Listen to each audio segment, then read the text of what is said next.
Coach, good morning to you. It's such a kind of a monumental night for the families who are involved in your program coming up with the senior night and all that. What do you hope that they take away from being included and their sons being celebrated on senior night? Well, during the recruiting process, you get to know the families. Um, you know, uh, During the COVID time, we did not get to uh, know the families face to face through the process. But Marcus's family, um, we were heavily involved with them during the process, um, and same with Reggie. Um, did not get to meet Darius's parents, although we've Zoomed with them. Um, just the growth that their sons have made over the course of their time here. A lot of these they come in as boys, some a little more immature than others, some a little more insecure than others, and you know, um, I think being in a program where a daily emphasis is on discipline, doing things the right way, accountability, standards, expectations, um, and plan for something bigger than yourselves. I think all that goes into helping you grow up and go from being a boy to a man. And I want the families to know that when they sent their sons to our program to work with us, that we did the best that we could to help develop them into men. And that's what sending your child off to college is all about, whether he's just going to be a student or being a student athlete. It's all the same. Thank you, Greg. We'll go to Josh Criswell from Cron. Josh, please go ahead.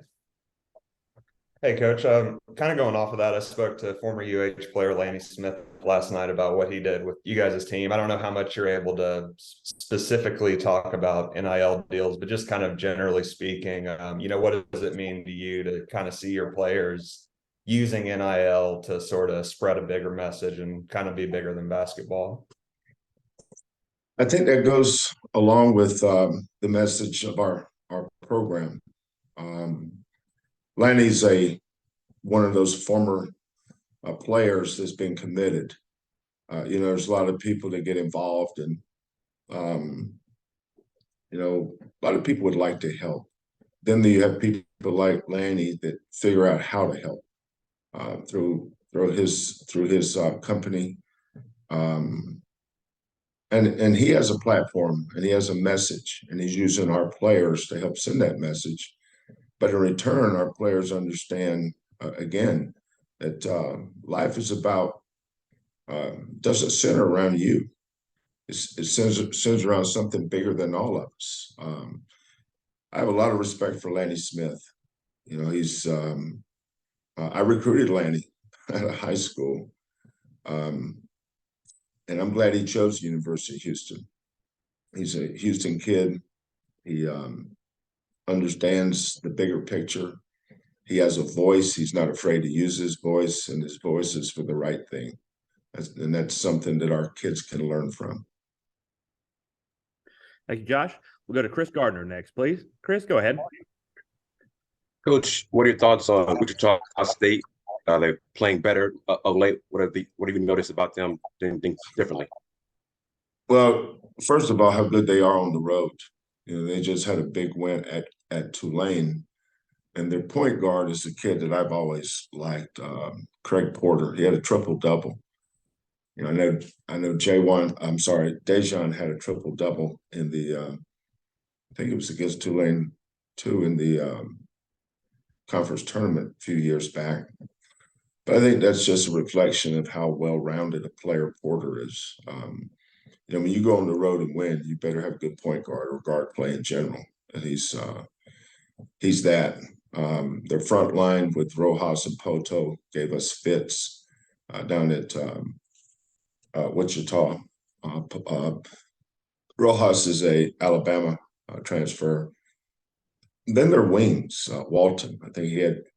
We couldn't guard him in Wichita. He had 24 against us Pierre's coming off a game where he had 28 points against Tulane. So think about those three guards. Porter, triple-double.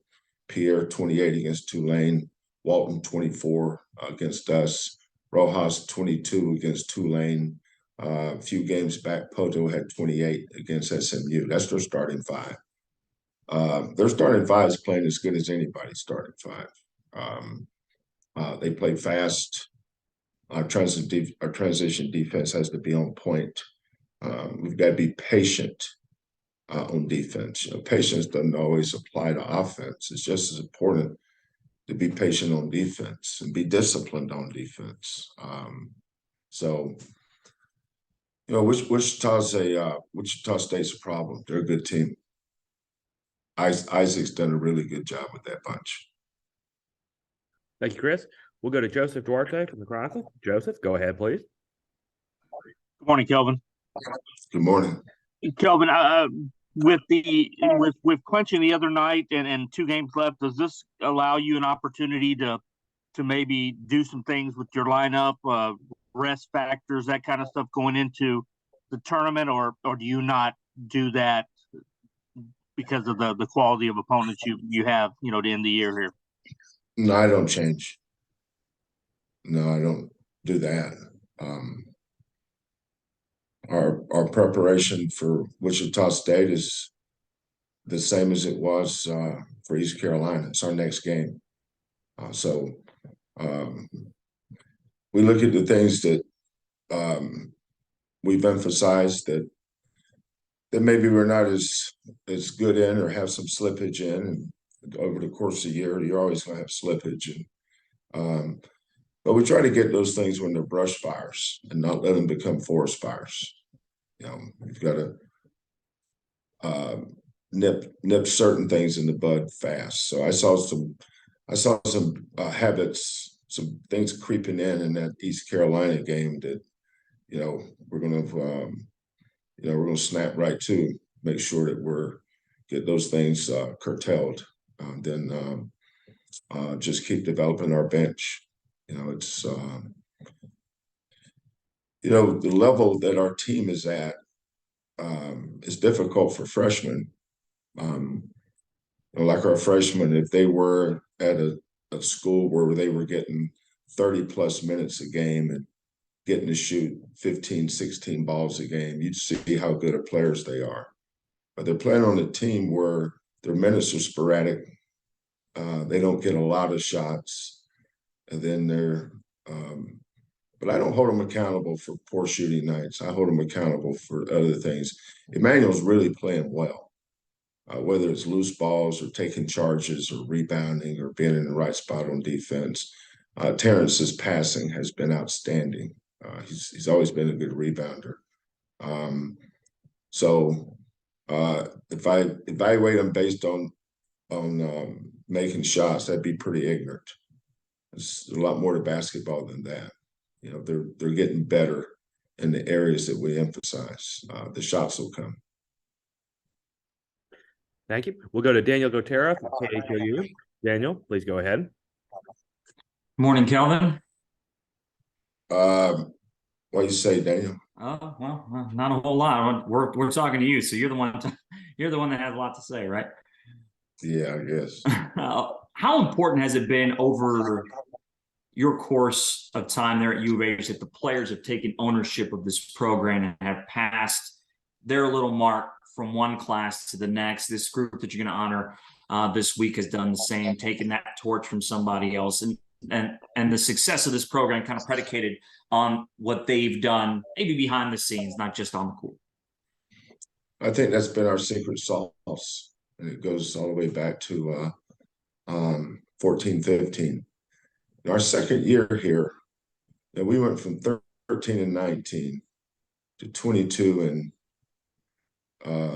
I can't remember, 10 or 11, something like that maybe. But the two best teams in the league, the three best teams in the league were Connecticut, well, I guess SMU, Cincinnati, Connecticut. Those were the three best teams. And we beat them all in the first and second year. So a lot of people think we just got turned the corner Of course, some people just started following us this year or last year, but since 2015, this program's been headed in the right direction, and we've made incremental gains every single year. But the reason for that was the players. Rob Gray, Damian Dotson, and even guys like Kyle Meyer, LaRon Barnes, J-Rod Stiggers, LJ Rose, Mikael McLean. Those guys had a big impact on the following year. Maybe not today, but they started it because they were great kids. And I thank James Dickey for that. James recruited some great kids. LaRon Barnes, J-Rod, Mikael, LJ. God, I hope I'm not missing anybody. But those kids allowed me to coach them and establish our culture. And then the following year, we just kept watering the roots. Culture building is not about watering flowers; it's about watering the roots. And the next year, Devontae Pollard, Chicken Knowles. I'm sorry I didn't mention Chicken and Devontae, but those two great kids. I mean, tremendous, tremendous young men.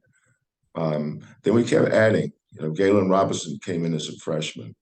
Then the following year, we were so close to making the NCAA tournament those next 2 years, but I could tell we didn't know how to win certain games yet. We weren't there. Whether it's we didn't have enough offense yet, or we didn't believe yet. But when you keep pounding that rock, it's not the last blow that broke the rock. It was all the blows that came before it. So we just kept pounding the rock and pounding the rock. And the players started buying in. And then when they take ownership, they're the ones that hold the other guys accountable. I can remember pickup games where I was watching a pickup game, and guys stopping the new guys and tell them, hey, that's not how we do it here. That's when you're headed in the right direction, or you're not playing hard enough. Or they start teaching our pick and roll coverage,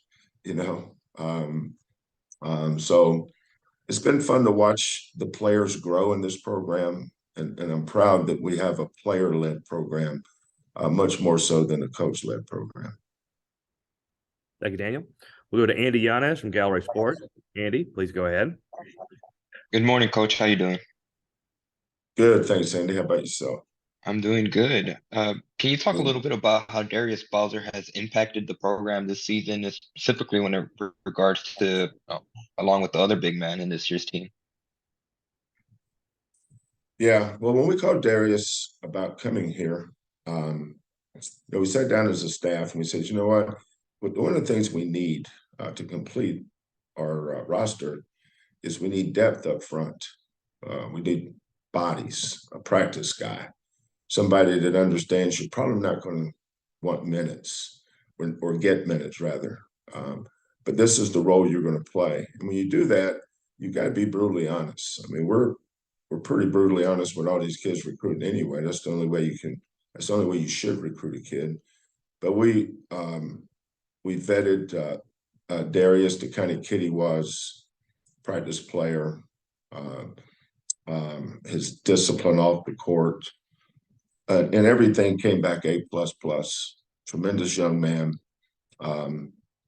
very serious, graduated, is serious about finishing his master's degree here, and may go on and have and get more degrees. I mean, he's a very bright kid, big and strong. I mean, he's 6'9", 250.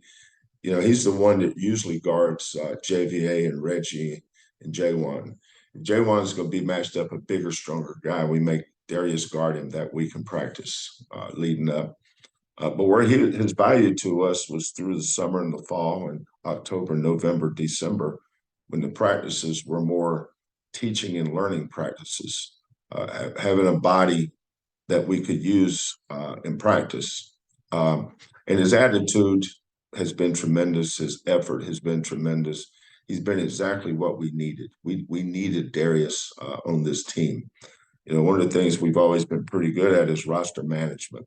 What is it our roster needs through our lens?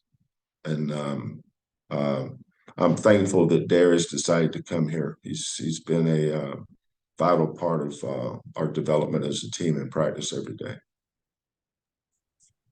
Thank you. We'll go to Dayon Dunlap, please. Dayon, please go ahead. Hey, how's it going, Coach Sampson? Hey, Dayon. Hey, I know you said earlier in the year you guys work on defense more than offense.